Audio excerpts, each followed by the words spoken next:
questão que a gente já faz e já passa, né, para o professor Bruno Garcia Redondo é: os negócios jurídicos processuais exigem prévia homologação judicial para sua eficácia? Como se dá eventual controle pelo juiz, Bruno? Bom, gente, boa tarde para todo mundo. Indo aqui direto ao ponto, para a gente gastar esses poucos minutos que tem aqui, na verdade, debatendo o tema. Eu acho que essa pergunta aqui que fizeram é muito interessante, porque permite introduzir o tema dos negócios, inclusive para responder as outras questões que vão ser apresentadas aqui.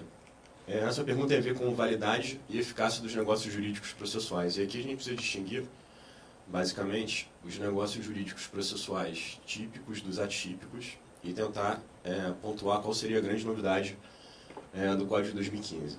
Então, o primeiro ponto é o seguinte: no Código Velho, a gente tinha o que hoje em dia a gente denomina de negócios jurídicos processuais, mas eram apenas os típicos. A gente tinha, por exemplo, lá a cláusula de eleição de foro. Hoje em dia é classificado como negócio jurídico processual. Na época do Código, alguns denominavam assim, outros não, mas existia a convenção processual sobre, por exemplo, o território. Então era um negócio jurídico processual típico. A gente também pode pensar à luz também do Código Velho, a gente também tinha um negócio jurídico processual típico chamado a Convenção sobre o ônus da prova. Desde o Código Velho, as partes poderiam convencionar sobre o ônus da prova. Era mais um exemplo que hoje em dia, desde o Código Velho, hoje em dia a gente denomina de negócio jurídico processual típico. Então, à luz do Código Velho, nós tínhamos negócios jurídicos processuais típicos, alguns exemplos no CPC, tinha adiamento da audiência por uma vez, suspensão do processo convencionada, e vários desses negócios jurídicos processuais típicos permaneceram no novo Código, e a grande novidade, então, do Código de 2015 é ampliar os exemplos de negócios jurídicos processuais típicos, trazendo novas espécies. Nós temos lá, por exemplo, a escolha consensual do perito, no artigo 471, e vários outros exemplos em execução, etc. A gente tem aqui também o que vai ser falado se é um negócio jurídico processual típico, plurilateral, multilateral, enfim, a questão do saneamento.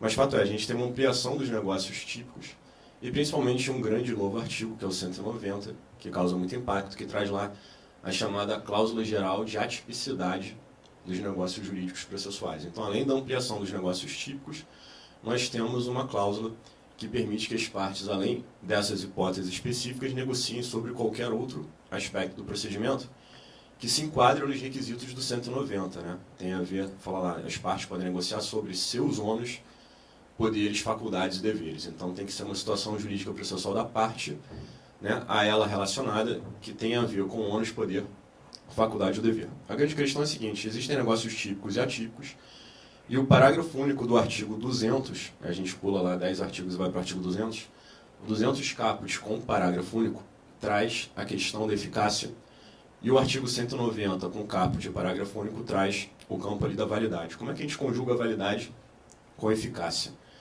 Basicamente, a regra geral é a seguinte: o artigo 200 caput diz: os negócios jurídicos processuais produzem efeitos imediatamente, eles valem de imediato, eles produzem de imediato a criação, a modificação ou a extinção de um direito processual. É o que está no caput 200. Então, por exemplo, as partes convencionaram sobre uma renúncia a um recurso, que já está automaticamente anunciado. Convencionaram sobre ampliação de um prazo, o prazo já está automaticamente ampliado. Convencionaram sobre a pessoa do perito, o perito já está automaticamente escolhido. Produz efeitos de imediata criação, modificação ou extinção de um direito processual, é o que vem no caput do artigo 200. O parágrafo único fala que um negócio jurídico processual em espécie, que é no caso ali a desistência da ação, só produz efeitos após homologado. Então, o parágrafo único fala que um negócio típico em espécie, em específico, só produz efeitos após homologação judicial. Então, conjugando o caput com o parágrafo, a gente percebe que a regra geral, respondendo ali a pergunta, é: os negócios jurídicos processuais, como regra geral, produzem efeitos imediatamente. É manifestada a vontade da parte, está automaticamente criado, modificado, extinto o direito processual. Alguns negócios típicos, não todos, mas só alguns e só os típicos, o CPC pode exigir prévia homologação judicial para que o negócio produza efeitos. Então, nós temos lá no exemplo do parágrafo único do artigo 200, o negócio jurídico para a desistência da ação só produz efeitos depois, entre aspas, da concordância da homologação judicial. Nós temos, às vezes, e vai ser abordado aqui nesse painel, a necessidade de intervenção do juiz, ou que a vontade do juiz também acompanha o negócio. A gente talvez tenha aquilo ali, vai ser debatido aqui no 357, no saneamento. A gente tem o chamado calendário processual no artigo 191, que exige a concordância, a participação do juiz. a interação da vontade do juiz, ali, não tecnicamente nem como homologação, mas como uma vontade a mais para que o negócio produza efeitos. Então, o CPC, em alguns negócios apenas típicos, o CPC exige prévia homologação judicial para que o negócio produza efeitos. A regra geral é não exigir prévia homologação nem para a maior parte dos típicos, e a regra geral dos negócios atípicos é não se exige prévia homologação judicial. Só que o juiz pode controlar, né, os negócios processuais. O grande tema debatido é quais seriam os requisitos de validade dos negócios processuais. Vão ser abordadas algumas perguntas aqui. Se exige capacidade, o direito que admite autocomposição, o que é da parte, o que é de terceiro, se existem requisitos que não estão na lei. E o juiz pode sim controlar a validade. Aí não controla o campo da eficácia, o juiz controla o campo da validade dos negócios. E como se dá eventual controle da validade? Aí a gente vai para o 190, parágrafo único. O controle da validade pelo juiz é a posteriori. Então as partes celebram o negócio jurídico processual. Pelo artigo 200 ele passa a produzir efeitos imediatamente, então o prazo está ampliado, o efeito suspensivo de um recurso está deferido, é uma modificação de uma regra de penhorabilidade, alguma coisa assim, o que quer que seja o negócio, ele começa a produzir efeito imediato, mas o juiz, pelo parágrafo único do 190, pode controlar o campo da validade, ele pode recusar a aplicação posteriormente. Assim como no negócio jurídico de direito material, a gente faz uma compra e venda, a princípio está valendo, mas se o cara acha que tem hipossuficiência, se tem desequilíbrio, se teve vício do consentimento, a posteriori pede a invalidação do negócio. Da mesma maneira com o negócio jurídico processual. Então o negócio começa a produzir, como regra geral, efeitos de imediato, mas o juiz pode fazer um controle pelo parágrafo único do 190. E aí, dependendo de quais sejam os requisitos dos negócios para você, o juiz verificando a ausência de um requisito de validade, o juiz, depois de provocado, né, o juiz pode decretar a invalidação e na decisão dele ele diz como é que fica, se o ato vai ser repetido, vai ser praticado novamente, etc. Então, assim, não é totalmente incompatível a gente falar que a eficácia é imediata, não é contraditório. Falar que a eficácia é imediata pelo artigo 200, com a possibilidade do juiz fazer o controle. Mas vejam, o juiz faz o controle depois que o negócio já está produzindo efeitos. Isso é que é muito importante, que às vezes a gente vê na prática forense que alguns magistrados têm um certo receio, né, por ser um tema novo. Ele acha, não, eu sou o juiz, o condutor do processo, o destinatário imediato, então eu deveria fazer uma peneira prévia para que o negócio passe a valer. E não é assim. Então, o negócio produz efeito imediato e o juiz depois controla o campo da validade. Já estourei por 5 segundos aqui o meu tempo, vamos passar para o debate aqui. Agradeço ao professor Bruno pela boa e breve explanação, né? Estou abrindo, então, para o debate aos demais professores. Alguém tem alguma interveniência? Nenhum dos professores? Eu queria começar pelo professor Guilherme Pérez, que escreveu uma tese sobre o assunto. Né? Então, professor Guilherme, por favor. Boa tarde a todos. Tenho que, apesar do pouco tempo, agradecer ao Pedro Miranda, querido amigo, e pelo convite, pelo evento maravilhoso. E das poucas vezes que a gente pode dizer que realmente estamos numa mesa só de grandes amigos, sem ser nenhum tipo de só educação, de fato, só amigos queridos nessa mesa. Eu queria não avançar no tema, mas, na verdade, provocar o Bruno a falar um pouco mais, que eu acho que é interessante, eu acho que pode gerar uma certa confusão, a diferença entre esses temas, a eficácia imediata, a homologação e o controle de validade.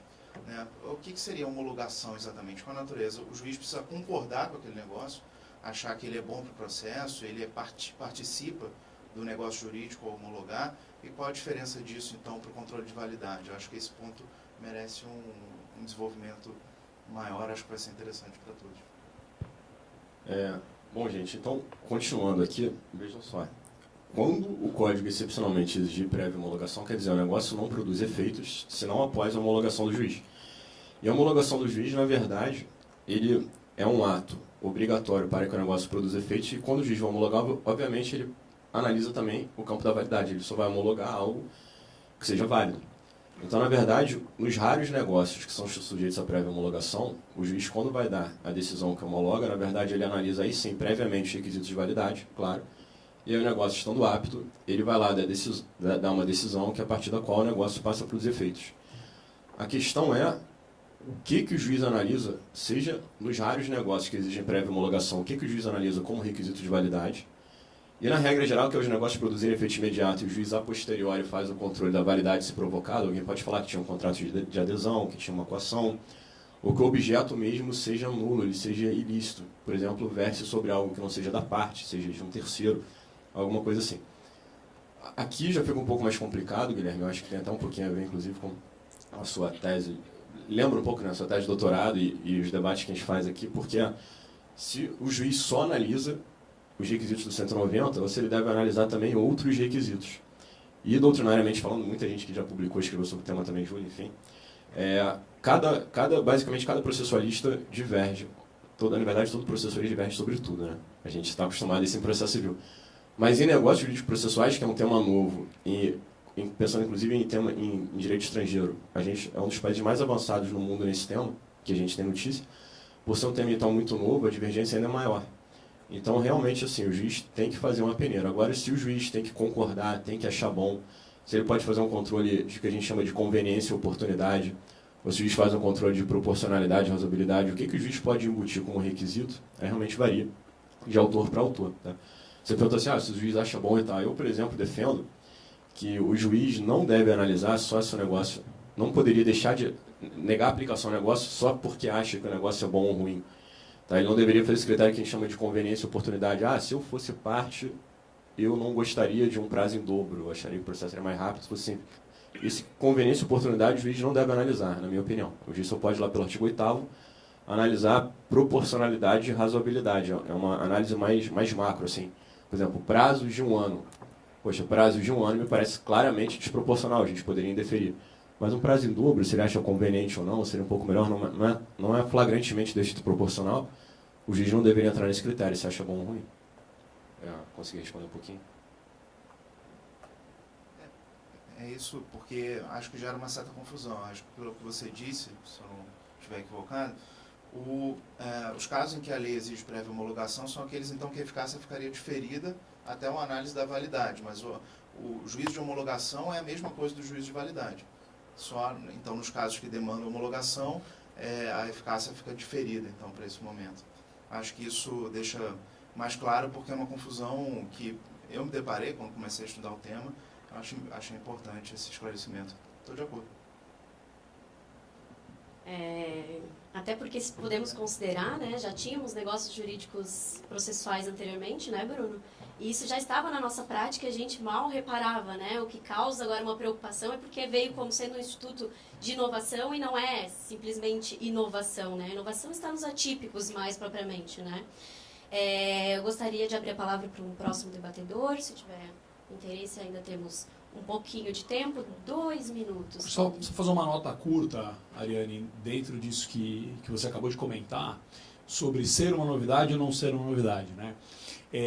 Ontem, na palestra do professor Cássio Carpinella Bueno, acho que ele foi muito feliz ao dizer que as grandes mudanças do código, elas estão nos pequenos detalhes, elas estão no detalhismo, elas não estão nas grandes instituições, né? E realmente a gente nota que o novo CPC, ele é contado por alguns, muitas vezes por uma ânsia de publicações bibliográficas, etc., como um grande seio de novidades, quando na verdade é um museu de grandes novidades, né? Como diria Cazuza, porque a verdade é que negócio jurídico processual, e o Júlio Miller fez um estudo aí extenso sobre isso no doutorado, o Bruno está fazendo agora também, o Guilherme, essa ideia de novidade também provoca um grande risco, que é se querer utilizar a todo tempo, né, correndo-se o risco de direcionar a atividade judicante para controlar esse negócio jurídico a todo tempo, deixando mais uma vez de lado o mérito. Quem fala isso na tese de doutorado é o professor Guilherme Pérez. Ele diz o seguinte, olha, eu não posso, com a finalidade de facilitar o procedimento, criar complicações que desviem, né, o objetivo central do processo, que é tutelar o direito material. Então eu queria fazer só esse comentário brevemente aqui, concordando com a sua feliz colocação de que um detalhe ou a possibilidade de se amoldar um pouco mais o negócio é que é a grande novidade, não efetivamente a possibilidade de as partes moldarem de certa forma o procedimento. Obrigada, Paulo Nasser. É óbvio, né, que agora é que abre mais espaço para o debate, porque enquanto utilizávamos sem perceber que era um negócio, né, acabava entrando numa praxe e a gente não notava e não questionava, e agora já era um questionamento. Mas, a partir disso, né, a gente viu que há diferença entre os planos da validade e da eficácia. Né? E, como falou, né, o professor Bruno, o controle do juiz está mais na validade, né? A eficácia é imediata. Então, por isso, eu já redireciono a próxima pergunta ao professor Guilherme Pérez sobre quais são os requisitos para a celebração do negócio jurídico processual, né? Se são só aqueles que estão elencados no 190, professor Guilherme, por favor. Bem, como já facilitaram a minha vida, porque o Paulo já introduziu um pouco qual é a minha visão sobre o tema, e o Bruno também já mencionou que é um tópico em que há bastante discordância ainda, como qualquer tema novo, como no caso dos precedentes vinculantes, no início também houve debates muito acirrados e posições bastante antagônicas que em determinado momento, se tudo correr como deveria, devem começar a se alinhar em torno de um meio termo, né? Mas o tema do negócio jurídico parece ainda bastante acirrado entre aqueles que entendem que é um instituto excelente para o processo civil, que prestigia a liberdade das partes e que esse deve ser o futuro do processo, ou é para esse caminho que o processo deve apontar, e eu particularmente que tenho uma visão um pouco mais cautelosa, não evidentemente contra esse instituto, ou não cogito de possível inconstitucionalidade dele, nada disso, acho que ele tem o seu espaço dentro do processo civil, mas ele deve encontrar seu espaço dentro de um conjunto de outros valores que devem continuar regendo o processo, né? Eu não consigo enxergar, né, na criação, na positivação deste instituto, que, como já foi dito, não é uma novidade absoluta, mas a ampliação dele, que é inegável, né, com uma cláusula geral, com muito mais casos típicos de negócio, eu não consigo enxergar nisso uma mudança radical de eixo valorativo, de eixo filosófico no processo. A gente vinha dizendo já há décadas que o grande norteador da interpretação das normas processuais civis era a efetividade do processo. A gente luta para isso cotidianamente, todas as reformas da execução, aquelas de 2006, 2007, antes disso a inclusão da antecipação de tutela para todo e qualquer caso em 94, enfim, todas as reformas que foram feitas nas últimas décadas apontaram para um ganho de efetividade do processo, né? E, de fato, a gente consegue extrair isso do próprio artigo 535. Se a gente tiver um inciso que fala, for tentar localizar no artigo 5º, um inciso que fala especificamente da jurisdição do processo, daquilo que o constituinte espera do processo, é o artigo 535 e dele que sempre se extraiu um princípio de efetividade. Só se evita uma lesão ou se repara uma lesão no Poder Judiciário se ele tiver à disposição dele um processo efetivo, né? E eu tenho para mim que esse deve continuar sendo o norte para qualquer tema. A gente tem um sistema constitucional que está acima da intenção do legislador. O artigo 190 estabelece alguns requisitos que são um pouco tímidos, a meu ver, porque eles ainda deixam uma brecha para violação de institutos constitucionais que devem continuar pairando sobre esse tema. Então, quando eu falo nesses requisitos, um deles já mencionei, que é a efetividade. Eu entendo que um parâmetro necessário para a análise dessa validade que o juiz vai fazer, né, sobre o negócio é se ele promove ou, pelo menos, no mínimo, não viola o princípio da efetividade. Se permitir, por exemplo, um negócio processual em que as partes tornam, por mera vontade sua, um processo absolutamente inefetivo, não me parece que deve passar no controle de validade. Isso pensando numa efetividade do ponto de vista macro, não só a efetividade dentro de um processo específico, né? A gente tem que pensar que o Poder Judiciário, ao contrário da arbitragem, por exemplo, que é feita por entes privados e consegue, portanto, controlar sua demanda e sua oferta de força de trabalho para responder aos litígios, o Poder Judiciário lida com escassez de recursos, de pessoas e materiais, e o juiz recebe uma distribuição que ele não tem como controlar, né? E se ele começa a receber processos em que há negócios processuais que tornam a gestão processual extremamente dificultosa, isso me parece que pode entrar num crivo, sim, de análise de validade do juiz. Além disso, há um conjunto de direitos fundamentais, processuais inclusive, que me parece que tem um núcleo de indisponibilidade, né?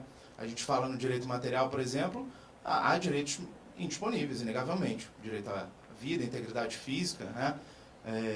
E no direito processual me parece que também há um núcleo de indisponibilidade de direitos fundamentais, ampla defesa, contraditório, devido processo legal. Isso me parece que é um outro requisito não positivado que deve ser respeitado e avaliado no controle de validade pelo juiz. Então, para tentar exemplificar, para a gente não ficar só na análise abstrata, tem um caso corriqueiro, que é muito debatido entre essas duas vertentes, que é o negócio processual de não recorribilidade. Então, um negócio processual inserido num contrato qualquer, que diga que se houver litígio sobre aquele contrato, não vai haver apelação. Depois da sentença, a sentença é o ato definitivo, ou até mesmo, por força de previsão constitucional, que não pode ser afastada, seria possível até se cogitar de um recurso extraordinário interposto diretamente contra uma sentença de primeiro grau, né? Porque, vocês sabem, a Constituição fala que cabe recurso extraordinário, não exige que seja decisão de tribunal, só fala de única última instância, e, portanto, se a sentença foi tornada a decisão definitiva por meio de um negócio processual, seria possível ajuizar um recurso extraordinário. Eu entendo que abrir mão de um recurso previamente, antes mesmo do litígio, é afetar um núcleo de indisponibilidade de um direito fundamental processual, né? Eles podem dizer, mas eu não posso desistir de um recurso, eu não posso deixar de interpor o recurso. Essas são situações distintas, né? Abrir mão do exercício, não exercitar um direito, é diferente de renunciar ao direito. Então, se a gente transpuser isso para o direito material, a gente vê que chega a situações absurdas. Como, por exemplo, a famosa cláusula lá do contrato do Mercador de Veneza, que diz que se a dívida não for paga, dá direito ao credor de tirar uma libra de carne do corpo do devedor, né?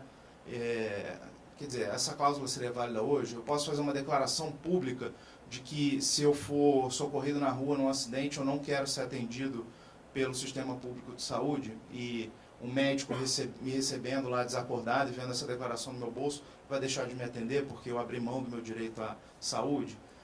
Então, enfim, essas são as linhas gerais, e para não estourar o tempo, a terceira linha, além do princípio da efetividade, dos direitos fundamentais, o núcleo de indisponibilidade dos direitos fundamentais, eu também vejo um outro obstáculo na ordem pública processual, ou seja, aquele núcleo mínimo de normas de ordem pública no processo, que fazem parte, inclusive, da própria exercício da jurisdição. Então, aí entram, por exemplo, negócios sobre provas, né, um negócio que elimine a possibilidade de uma perícia determinada pelo juiz. Me parece que entram também nessa linha da ordem pública processual. Mas, para respeitar o tempo e, enfim, deixo outras hipóteses para o eventual debate. Obrigado. Gostaria de agradecer. Estão me ouvindo? Gostaria de agradecer ao professor Guilherme e pedir o agradecimento especial pelo tempo, né? Acho que a conversa foi boa, viu, pessoal? A reunião anteriormente deu certo, né? Mas muito obrigada pela ótima explanação, professor Guilherme, e abro dessa forma ao debate, para alguma interferência, se alguém tem algum questionamento. Eu vou fazer. Júlio, fique à vontade, por favor. Bom, boa tarde a todos.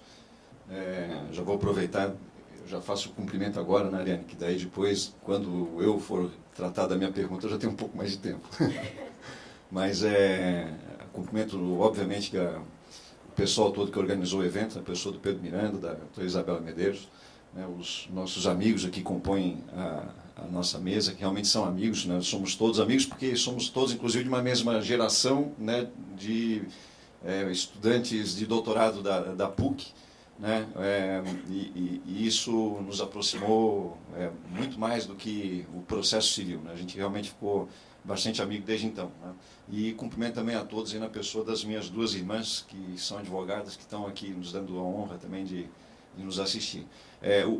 A pergunta que o Guilherme respondeu, né, ele tratou aqui do princípio da efetividade nos núcleos de direitos fundamentais, né, e da ordem pública processual como requisitos aqui para a celebração do negócio processual, né? Eu diria que não é exatamente para a celebração, é para verificar a própria validade do negócio processual, né? E eu gostaria de agregar aqui dois raciocínios, né? O primeiro deles é de que o negócio processual ele não é somente algo que se dá no campo do processo. Um negócio processual ele trata do de temas processuais, mas ele é um negócio jurídico como todo negócio jurídico. Então ele deve também uma conformação ao próprio direito material. Então há uma conformação ao nível do direito constitucional, ao modelo constitucional de processo, do que o Guilherme estava falando, e aqui eu acho que é uma dificuldade enorme de você, às vezes, avaliar a validade de uma convenção, quando você tem, nesse modelo constitucional de processo, direitos fundamentais que têm um conteúdo muito geral, você não tem, às vezes, regras específicas, você tem, às vezes, direitos fundamentais que estão vazados em princípios, contraditório, ampla defesa, e a dificuldade que é, às vezes, de, no caso concreto, você conseguir delimitar isso, onde que uma determinada convenção pode afetar a ampla defesa ou não, né? E daí sim tem a razoabilidade, a proporcionalidade, que eu acho que são técnicas, que são mecanismos que podem ajudar a lidar com essa... a fazer o diálogo, né, entre o direito de liberdade, que também é um direito fundamental, de liberdade de convencionar, né, e o direito, por exemplo, a uma ampla defesa, ao contraditório, à prova, ou qualquer outro dos direitos fundamentais que ali estão compondo aquele modelo constitucional de processo. Né. Então a gente tem esse nível de direito constitucional, que o negócio processual deve uma conformação. Tem, obviamente, também o nível do direito processual civil, mas também tem do direito civil, né, enquanto negócio jurídico e como negócio jurídico. Né. Então, o objeto ele tem que ser lícito, há a questão, enfim, dos requisitos que ensejam a validade do negócio jurídico, e também não se pode, portanto, admitir um negócio processual eivado de nulidade, como aqueles negócios, às vezes, enfim, com erro substancial, ou de forma simulada, ou mediante, às vezes, coação, né? Cada um daqueles claramente sustentados ou não pela parte a quem aproveita, ou levantados, em alguns casos, pelo próprio magistrado. Né? Então, são níveis diferentes para a validação do negócio processual e que fazem com que o operador ou com o magistrado ele tenha que também se deparar quando avalia e analisa um negócio processual. Obrigada, professor Júlio. Alguém mais? Uma consideração? Com certeza. Tem um exemplo que o Guilherme Pérez citou, que me parece um exemplo maravilhoso para ilustrar o limite de liberdade no negócio jurídico processual. Quando o Guilherme Pérez cita o exemplo da renúncia antecipada a um recurso contra uma determinada sentença. E me parece que dois aspectos aqui, Guilherme, reforçam muito a correção do teu exemplo. O primeiro deles é o fato de que alguns vícios da sentença que no passado eram concebidos como vícios materiais, hoje são concebidos como vícios processuais, nada obstante estejam ligados à justiça da decisão, como, por exemplo, a não utilização de uma súmula, né, ou de um precedente vinculante.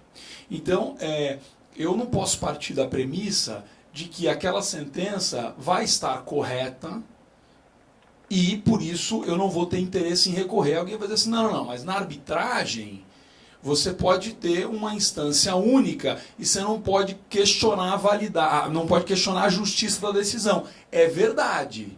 Só que mesmo na arbitragem eu tenho ação anulatória. Quando? Quando não existe ou quando não se aperfeiçoam os requisitos de validade daquele procedimento arbitral ou da sentença arbitral. Então eu não posso, de antemão, chegar e dizer o seguinte, olha, então não tem recurso contra a nossa sentença que vai decidir o nosso caso no futuro, sem que haja um caso concreto suficiente para decidir se eu vou efetivamente aceitar que aquela sentença se deu olhando e respeitando os princípios e as regras que me garantem um resultado justo naquele processo. Exato, porque como o Júlio bem falou, é claro que o controle de constitucionalidade ele acaba sendo feito quase que sempre no caso concreto, né? Então, saber afirmar de antemão que um negócio como esse vai ser válido, independente das circunstâncias do caso, parece que não é possível. E aí acaba a gente ficando com uma falta de critério, né, único, de critério seguro. Porque se cai num casuísmo de, não, se for um vício de de nulidade, aí o negócio não é aplicável. Mas se não for, então acho que a gente tem que pré-estabelecer esses critérios, né? Se a gente tentar estabelecer regras gerais de acordo com o casuísmo, a gente não vai conseguir ter diretrizes seguras para a aplicação desse instituto. Agradeço os comentários, o professor Guilherme, né, pela finalização aqui do seu questionamento. E aí, né, a partir justamente, né, dos comentários aqui do professor Paulo Nasser, né, que já inseriu a questão de uma insegurança, né, a partir da questão dos precedentes e dos entendimentos dos tribunais, Paulo, a gente já faz o link com o seu questionamento, já direciono, né? Podem as partes, será, né, limitar o direito aplicável, né, ao mérito da controvérsia? Será que até as fontes de direito a gente pode tratar no negócio jurídico processual? Qual é o limite que a gente tem? O que versa, né, em relação a isso? Por favor. Obrigado, Ariane. Veja, a minha pergunta, ela parte de uma ideia para ser seguida por uma provocação e uma reflexão a respeito desse âmbito de liberdade que se quer defender para as partes em se criar um procedimento. E aí já tem um primeiro erro, né? Porque a criação de um procedimento não é permitida pelo artigo 190. O artigo 190 é muito claro ao dizer que as partes podem ajustar o procedimento, não criar um processo para chamar de seu, né? E isso é curioso, sabe, Júlio, porque durante muitos anos se discutiu o caráter público do processo, né? Um caráter que ultrapassaria, que extravasaria o mero âmbito de resolução dos conflitos interpartes, né? E a prova disso é o que se transmitiu, por exemplo, dentro de um sistema de precedentes em que não importa mais se aquele juiz de primeiro grau concorda ou não concorda com a interpretação jurídica de uma determinada norma. Porque se um tribunal superior, por exemplo, já sumulou aquele entendimento, essa margem de liberdade ela é reduzida. Por quê? Porque se busca otimizar o processo dentro de uma ideia de publicização do processo, né? E aí me chamam a atenção diversos estudos ou diversas opiniões dentro do processo que caminham ou que remam aí em sentido absolutamente oposto ao que se busca, que é dar efetividade e dar fluxo para os processos, né?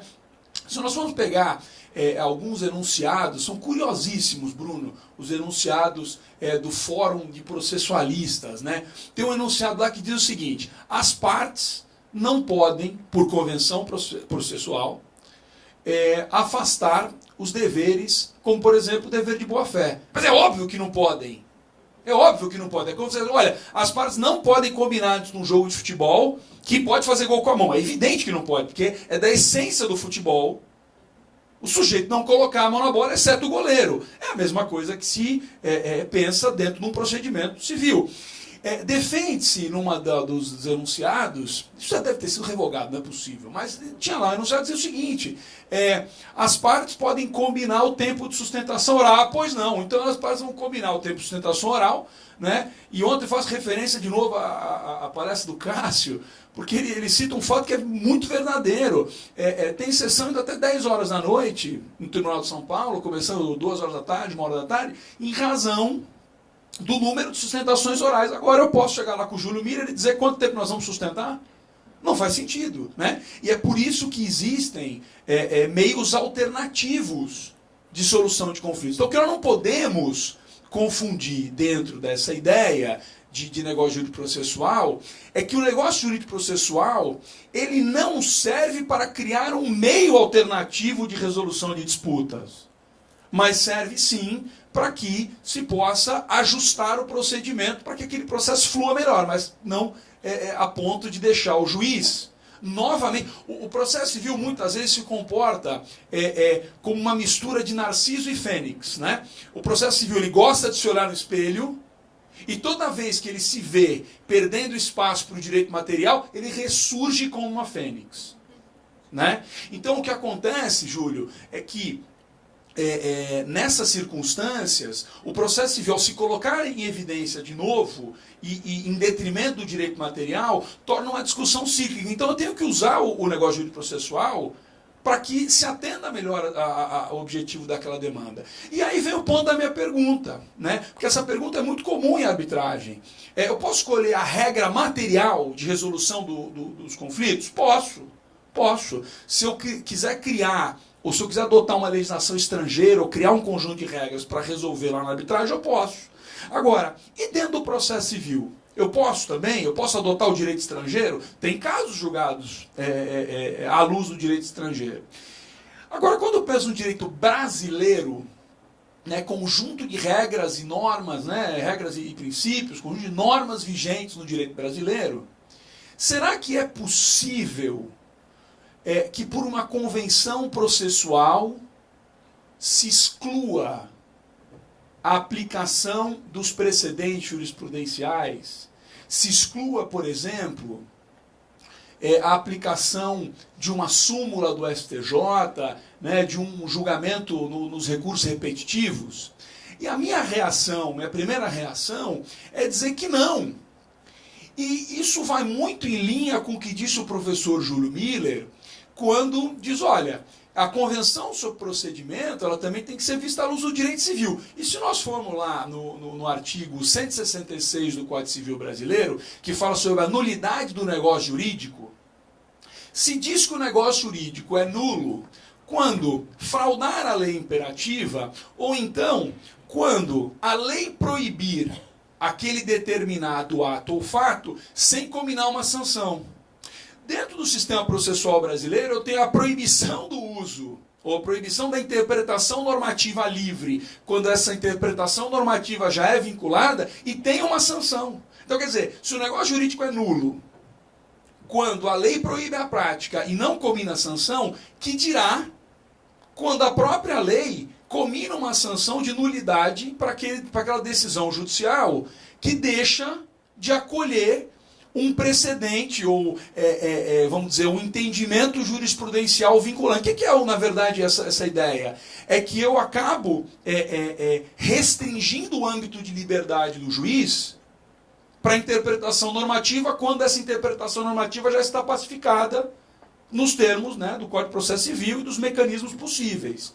Se isso é assim, como eu não posso criar um processo absolutamente moldado às minhas necessidades, porque existe ali um contexto geral de 10, 15 mil processos numa vara, eu também não posso criar um ordenamento jurídico paralelo que se aplique única e tão somente àquela minha causa.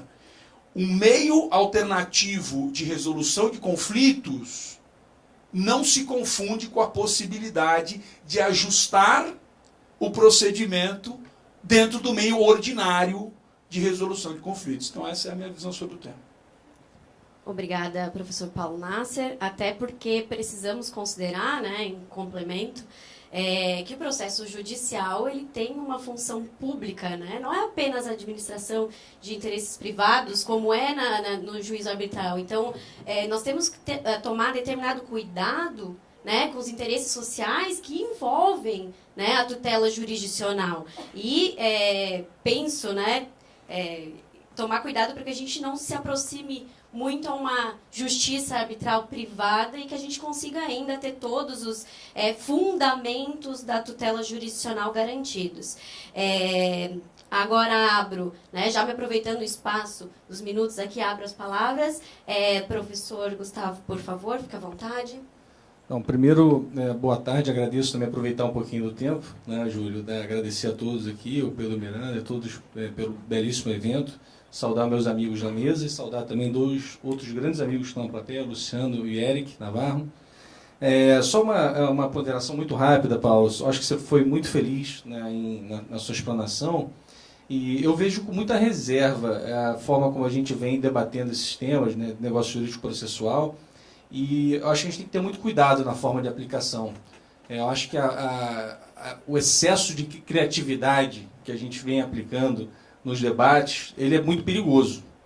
Acho que a gente pode, assim, na academia, é muito importante a gente debater e ter esse excesso de criatividade. Mas, na prática, eu acho que isso se torna muito perigoso. Os negócios jurídicos processuais eles servem para poder permitir com que, basicamente, com que a vontade das partes possa auxiliar as próprias partes, caso tenham algum tipo de discussão e debate judicial. Não simplesmente, e aí vem a preocupação, a gente não pode permitir que os negócios processuais venham a empobrecer e enfraquecer a atividade jurisdicional, que eu acho que é o grande ponto. Né? Na medida em que você tem uma eventual permissão que um negócio jurídico processual venha excluir a aplicação de um precedente ou venha impedir que o juiz possa produzir uma determinada prova, né? Isso, para mim, empobrece a atividade, além de ser ingesto dos magistrados. Então, se as partes têm a capacidade de debater, essa vem a minha provocação, vem debater ao ponto de chegar a aplicar ou excluir um precedente, ou permitir ou impedir que o juiz produza uma prova, sentem e façam um acordo. Entendeu? Eu acho que é o melhor caminho.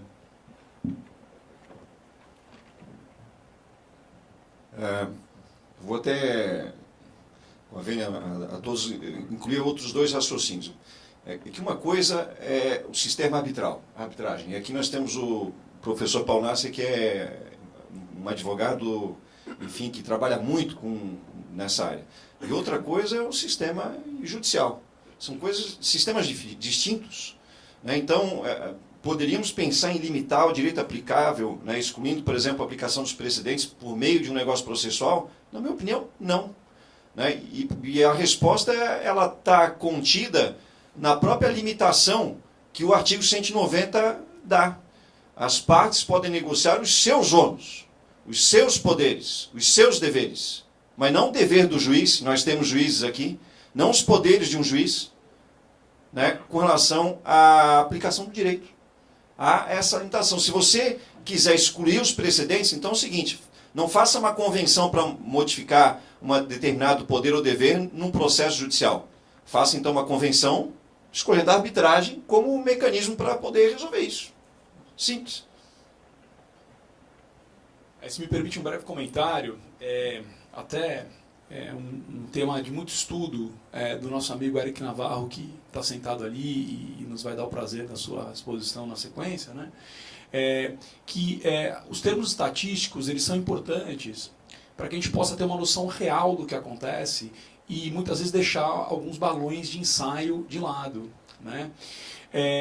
Se a gente fizer uma conta do tempo que o juiz consegue dedicar a um processo, será que é razoável que se adicione a essa disponibilidade do juiz para o processo, para analisar a fundo o mérito do processo, esse controle de validade no caso a caso, né, de modo que os casos criem procedimentos próprios para processos nos quais o juiz tem minutos para decidir? Né? E essa discussão ela vai acontecer de novo agora no dia 1º, quarta-feira, quando o STJ for julgar o recurso repetitivo do cabimento do agravo com base no inciso 3 do 1015 nos casos de competência absoluta e relativa. Porque alguém vai dizer o seguinte, não, mas é que aí não agrava, então o tribunal não precisa decidir o agravo naquele momento. Pois não. Agora, tem um ato, Ariane, no processo, que só dá para o juiz fazer. O resto, os assistentes podem ajudar, os assessores podem ajudar. Mas tem um ato que só dá para o juiz fazer. Audiência. Então, a prevalecer a ideia, por exemplo, de que não se pode questionar a audiência, ou melhor, a competência absoluta do juiz no curso do processo em primeiro grau de jurisdição, se está a dizer que o juiz vai ter que passar a tarde inteira inquirindo testemunhas, quando tem réu preso no corredor, quando tem mãe com a criança chorando no colo, quando tem oficial de justiça para cumprir o mandado, etc. E o juiz tem que fazer a instrução inteira do processo, para só depois no tribunal se reconhecer que era competência da justiça eleitoral. Né? Então, essas ideias de uso do tempo dentro do processo têm que ser melhor avaliadas. Né? Eu não posso agora criar mais uma situação em que eu preciso de uma intervenção judicial para controlar essa sanha, esse afã criativo das partes em criar um processo para chamar de seu. Quando eu digo que é o único ato que o juiz, que outras pessoas não podem fazer, é o único ato que não é delegável na assessoria. Né? Então um voto pode vir lá, um modelo para o juiz pensar e refletir e depois colocar a posição dele. Mas já vem uma coisa meio montada. Agora, presidir uma audiência só dá para o juiz fazer. E se o STJ, na quarta-feira, não permitir que se estenda isso para competência relativa e competência absoluta, se está dando um passo a mais em direção à ineficiência de tempo dos magistrados. Agradeço o professor Paulo Nasser. A consideração é ótima, né? A explanação é muito rica, né? E aí agora nós passaremos, né, a debater um pouquinho sobre o saneamento, tá? Concluímos nessa parte inicial, né, sobre os negócios jurídicos processuais. E aí eu vou passar e direcionar a próxima pergunta para o professor Gustavo Gonçalves Gomes. E se me permitem, vou fazer uma introdução aqui à sua pergunta, Gustavo, porque foi um compromisso meu, né? Então, como um compromisso, né, e a oportunidade de estarmos a primeira vez nessa mesa, eu não posso ser falha num primeiro momento. Então, o professor Gustavo, né, ele levantou a seguinte questão. A leitura, na verdade, vai ser meramente em relação aos dispositivos do código, tá? Porque, desculpa, não passei o slide, né? Obrigada, Bruno. Olha só, essa presidência, eu vou te contar. Fiquei no compromisso com o Gustavo, preocupada com isso, né, e deixei o slide. O artigo 357, tá, gente? Ele vai falar, né, sobre o que o juiz deve fazer no saneamento do feito, né? E aí ele vai falar no seu inciso 4º, né, que o juiz deverá, no saneamento, delimitar as questões de direito relevantes para a decisão do mérito. E ainda, né, Gustavo, no inciso 2º, ele fala que o juiz ainda deverá delimitar as questões de fato sobre as quais recairá a atividade probatória e especificando quais serão os meios de prova admitido. Diante disso, a gente tem esse questionamento, né? Deve o juiz delimitar as questões de fato que, mesmo que não venham a ser objeto da atividade probatória, sejam relevantes no feito? E como interpretar o termo relevância do artigo 357? Por favor, professor Gustavo. Bom, obrigado. A pergunta é um pouquinho extensa, mas eu acho que a gente parte primeiro de um conceito bem objetivo com relação ao saneamento. Né? Quando a gente fala de saneamento compartilhado, que é uma nomenclatura muito utilizada, já na vigência do Código 73, eu prefiro até a nomenclatura de saneamento cooperativo, na medida em que você tem aplicação completa do princípio da cooperação dentro da atividade saneadora. Na verdade, quando você fala em cooperação, como é que as partes vão cooperar, né? O saneamento compartilhado, ele presume a posse, a propriedade do saneamento pelo magistrado, na qual ele compartilha o saneamento com as partes. Não é essa a visão que eu tenho. Na verdade, o saneamento cooperativo, ele presume a criação de um saneamento conjunto, na medida em que você tem ali princípios e objetivos comuns, que é o respeito ao princípio do contraditório, a criação de uma decisão mais fundamentada, uma decisão na qual as partes possam efetivamente aceitar de uma forma mais completa. É importante também, antes de a gente falar sobre isso, que o Código de 2015 ele trouxe uma inovação. No Código de 73 a gente tratava só sobre saneamento do processo. Agora, o título do capítulo ele fala sobre saneamento e organização do processo. Uma pequena mudança conceitual, mas que na prática traz um impacto, uma reflexão enorme para a gente.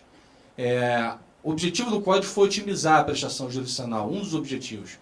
E a gente percebe que na prática não adianta a gente tentar criar mecanismos processuais se a gente mesmo não se fiscalizar na forma como a gente atua dentro do processo. A gente reclama muito dos magistrados, né, que não... Ao prolatar uma sentença, eles simplesmente esquecem de considerar os nossos argumentos, as nossas provas, os nossos elementos que são trazidos aos autos. Mas o advogado, a gente está aqui, praticamente todos advogados, alguns juízes, alguns outros colaboradores, mas a gente sabe que advogado não colabora muito com isso.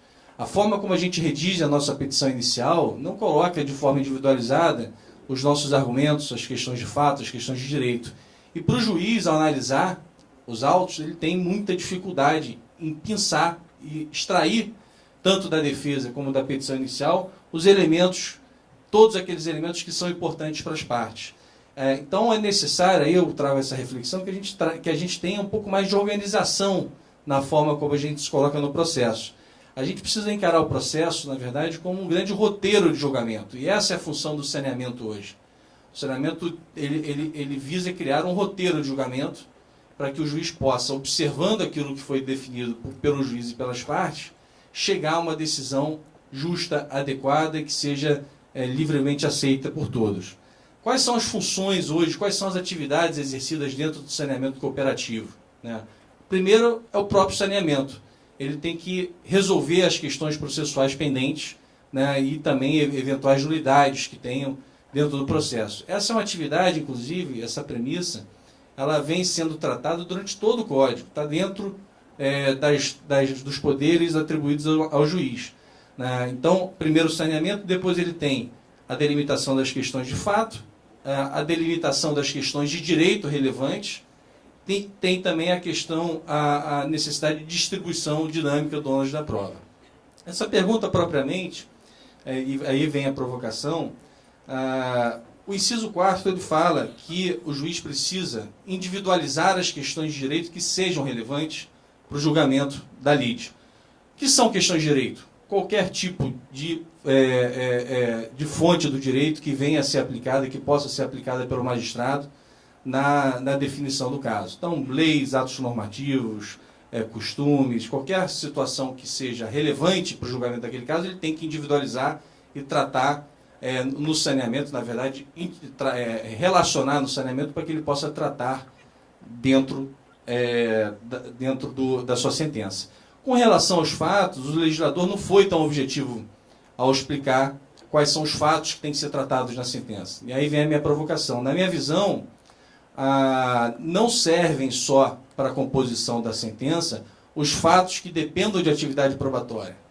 Porque há outros fatos, na maioria das vezes, dentro do processo, que, embora não sejam objeto de atividade probatória, possam vir a ser relevantes para o julgamento da lide. Fatos até, o Código 73 falava, né, em fatos controversos. Há fatos, inclusive, incontroversos, que, dependendo da sua relevância, podem e devem fazer parte do saneador para que, no momento subsequente, venha a integrar a sentença e venha a ser apreciado pelo juiz da sentença, de uma forma ou de outra. Então, e aí, quais tipos de fatos? Como é que você define aquilo que é relevante daquilo que não é relevante? E aí entra a figura do princípio da colaboração. A relevância, o termo relevância, né, quando o juiz diz, quando a lei, o artigo 357 fala que será necessária a individualização das questões de direito relevantes para o julgamento da lide, a gente tem que compreender esse termo relevância, né, não só na posição do juiz, mas especialmente na posição das partes. Hoje o que a gente preza no poder do judiciário é muito mais a prolatação de decisões legítimas. A parte procura o judiciário porque ela quer ver o seu problema resolvido, ela quer ganhar o processo. Mas mais do que isso, ela quer ter uma decisão justa, ela quer ter paz social. Ela pode até perder o processo, mas ela vai ficar, de certa forma, mais confortável se ela perceber que todos aqueles argumentos que ela trouxe foram tratados pelo juiz, tanto os argumentos de fato ou de direito tratados pelo juiz na sentença. Então, o que a gente espera é que haja uma extensão do termo relevância também para as questões de fato, porque isso vai trazer, com certeza, mais paz social, vai impedir muito a prolatação de recursos, porque se você relaciona no saneador e depois trata aquelas questões de fato e de direito na sentença, as partes certamente vão deixar de interpor embargos de declaração e vão certamente acatar aqueles fatos que são relacionados, aquelas questões da forma como foi posta na sentença. Então, é importante que essa expressão relevância seja, então, interpretada numa visão mais ampla e não na visão dos magistrados. Obrigada, professor Gustavo. De suma, né, importância o saneamento compartilhado e acredito que a questão de ser cooperativo, como o professor colocou, é a maior relevância aqui, né, porque o saneamento compartilhado ele vai auxiliar, talvez a gente possa pensar aí em diminuições de peças, porque às vezes a gente se prolonga porque a gente precisa mostrar para o magistrado, né? E poder ter uma oportunidade junto ao magistrado, em casos mais complexos, de apontar efetivamente, né, aquele direito aplicável, o fato que é relevante, o porquê que é importante, às vezes, fazer prova de um fato que é incontroverso. Né? Talvez o juiz dissesse, não vamos fazer prova, é incontroverso. Não, no saneamento, né, compartilhado, a gente pode ter a oportunidade de demonstrar isso para o magistrado. Eu acho que essa aproximação, né, que trouxe esse instituto é de suma importância. Obrigada, então, já pela sua introdução e relatoria. Passo aos demais debates. Alguém? Interesse, interveniência? Considerando, então, que ficamos, não sei se o doutor Gustavo ainda tem mais alguma questão a tratar, nós passaremos à próxima questão, tá? Que é a questão que fecha o nosso painel. E aí a gente se pergunta, né? Nós estamos trabalhando num painel com 2 temas, negócio jurídico processual e saneamento compartilhado, que bem colocou o professor Gustavo, que não são as mesmas coisas, né? Embora a gente possa ter alguns aspectos aí de conexão, não são a mesma coisa. Mas, de qualquer forma, né, são 2 institutos que estão trazendo um grande debate e ainda que não seja tão novo assim, o negócio jurídico processual está trazendo um aquecimento. Mas a questão toda na academia nós temos certeza que está acontecendo. Né? Nós estamos discutindo, nós estamos dialogando e não é à toa que estamos trazendo hoje esse debate.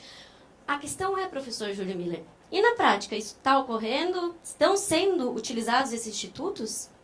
Bom, vamos... Alô?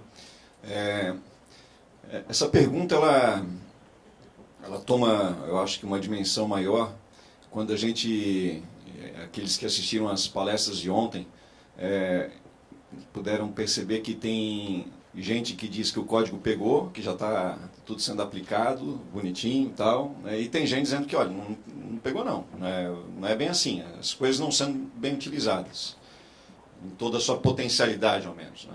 E daí eu poderia desdobrar a pergunta para dizer o seguinte, tá bom, essas inovações, né, que são, ou que tratam dos negócios processuais do saneamento compartilhado, eles vêm sendo utilizados na prática, por quem e onde.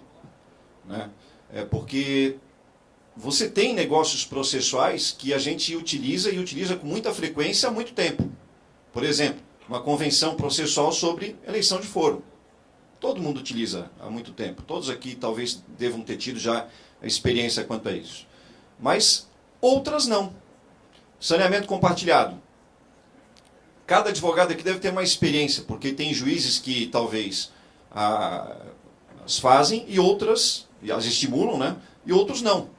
Eu, particularmente, vi raras vezes, não consigo talvez contar nos dedos de uma das mãos, a quantidade de vezes em que houve saneamento compartilhado sendo feito em causas, enfim, complexas, né? E o juiz marcando lá para debater com as partes o saneamento adequado e ver como é que vai se dar a atividade probatória que lhe segue e tudo mais. Não, é raro, não vi muito. Né? E isso tudo, na verdade, leva a crer que, primeiro, a gente tem que examinar algo que se diz quanto ao hábito. Né? As pessoas estão habituadas a fazer isso? Acho que ainda não. E acho que até é pouco tempo ainda para a gente verificar, de fato, essas implementações. Temos aí 2 anos e meio, praticamente, do novo código, então ainda muito pouco. Né? E quando a gente fala em hábito, a gente está falando, na verdade, em comportamento.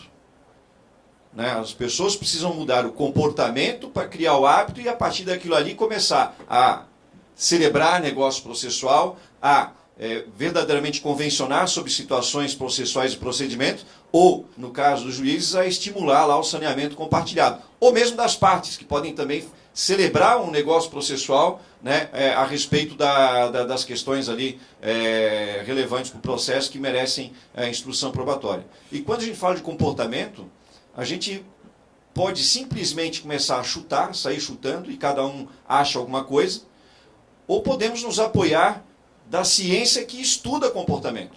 E aqui tem o professor Eric, que seguramente fez a obra mais profunda e completa a respeito do comportamento humano no Poder Judiciário, né, na sua tese de doutorado, em que foi toda ela elaborada junto à UERJ e junto à Universidade de Harvard.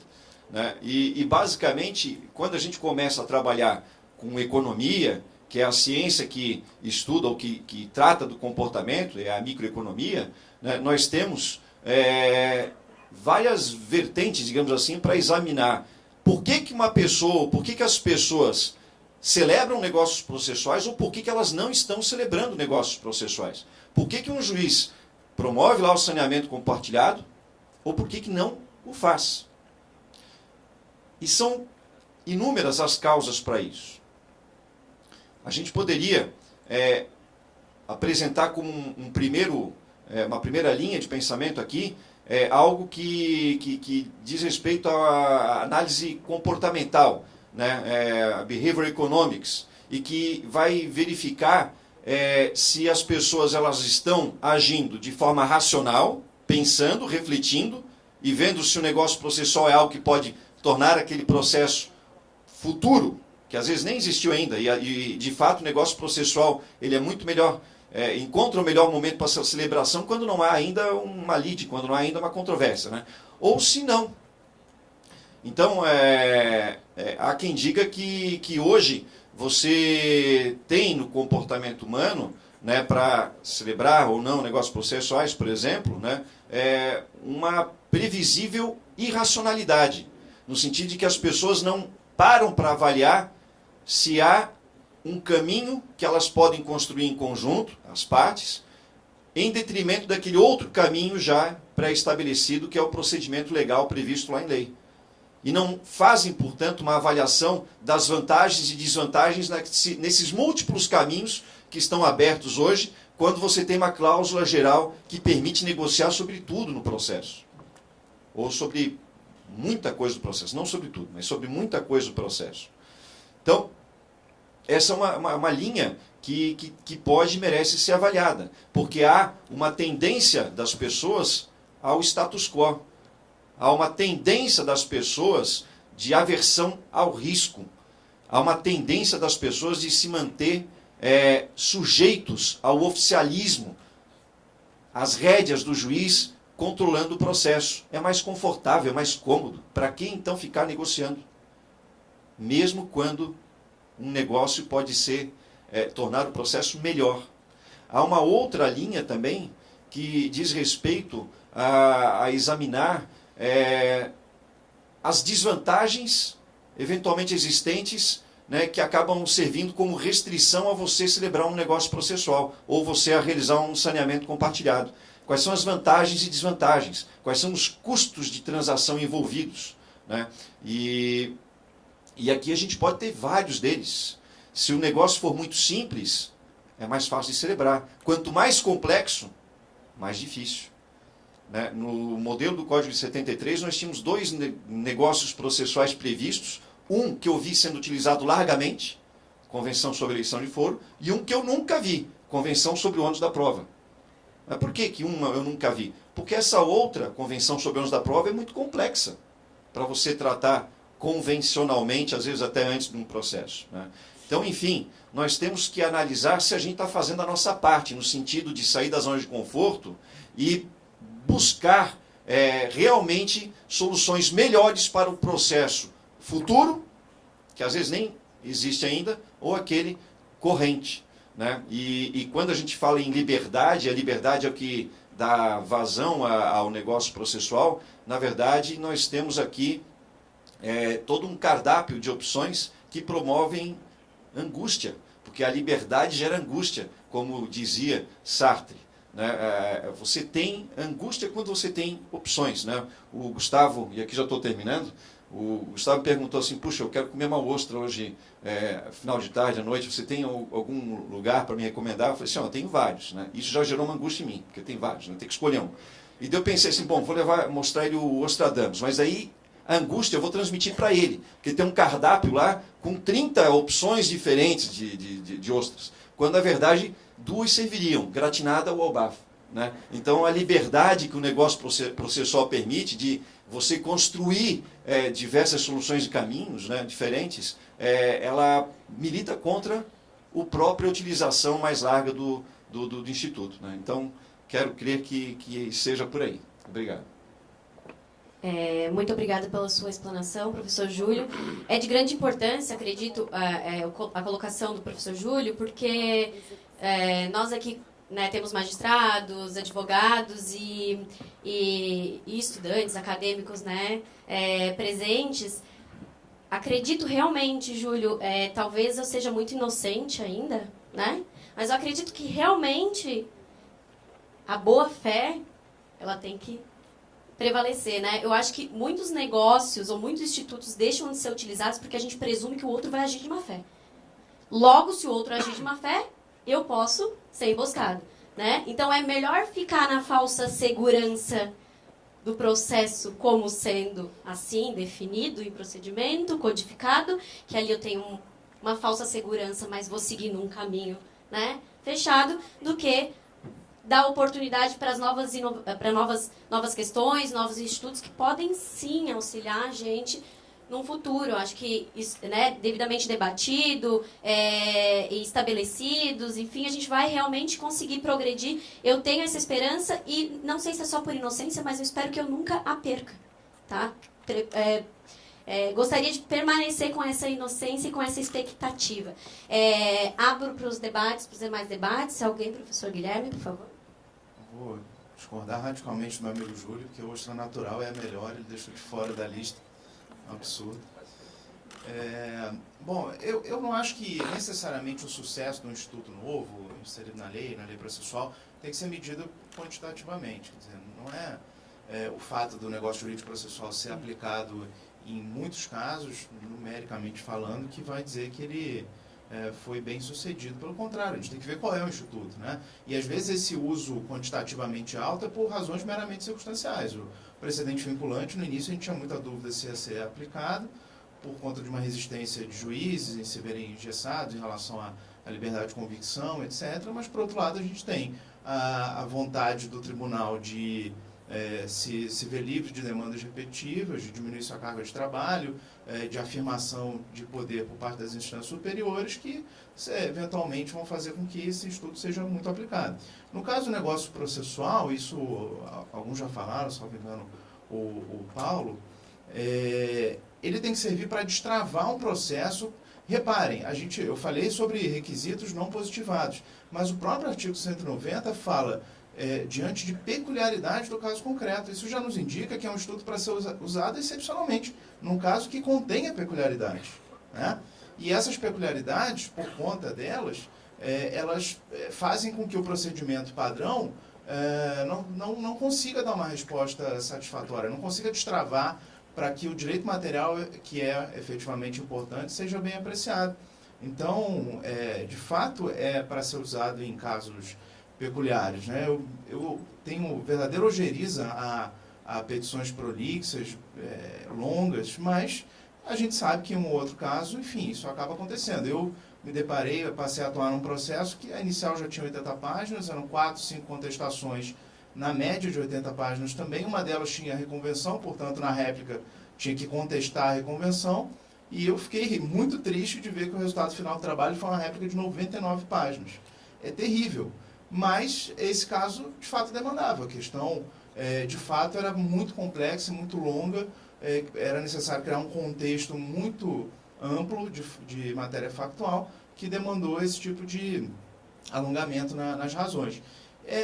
Eu imagino o juiz se deparando com isso e tendo que julgar mais 12, 15 mil processos, eventualmente, e se deparando com um caso desse. Quer dizer, esse é um caso para ele parar e falar, vamos fazer um saneamento compartilhado, vamos chamar as partes, porque senão acontece aquele fenômeno que às vezes a gente vê acontecendo. Esses casos vão demorando, vão ficando para um outro momento, né? E aí todo mundo aqui tem certamente exemplos de um processo muito antigo que ainda está tramitando, etc.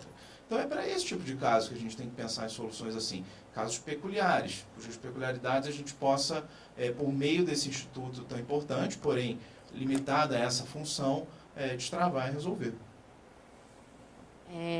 Agradeço, o professor Gustavo quer fazer alguma consideração? Assim, 1 minutinho, professor Gustavo, e aí a gente finaliza em você, já vou cortando os demais, coitados, né? Só 1 minutinho, por favor. Muito rápido. Não, eu acho que a ponderação do Guilherme é muito importante, só trazer também mais uma provocação. A gente tem um grave problema de gestão e de cultura. Falando sobre saneamento compartilhado, esse instrumento que está em vigência hoje, ele é muito melhor do que o instrumento que tinha no Código 73, só que também corre o risco de não ser aplicado.